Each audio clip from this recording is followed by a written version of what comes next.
তাআলা বলেন, জাল হক এসেছে সত্য, ওয়াজাহাকাল বাতিল চলে গেছে মিথ্যে। ইন্নাল বাতিলা নিশ্চয় মিথ্যে, কানা যাহুকা চিরদিন মিথ্যে।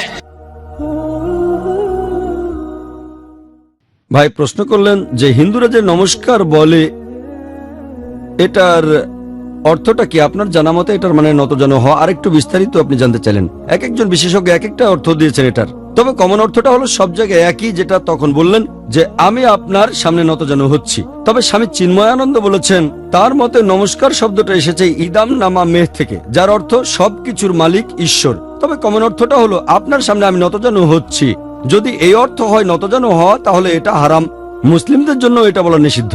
এজন্য আমি কখনো নকল করি না, সবসময়ই বলি আসসালামু আলাইকুম, আপনার উপর শান্তি বর্ষিত হোক। এমনকি অমুসলিমদেরও যখন কেউ আমাকে বলে নমস্তে, এর উত্তরে আমি বলি আসসালামু আলাইকুম, আপনার উপর শান্তি বর্ষিত হোক।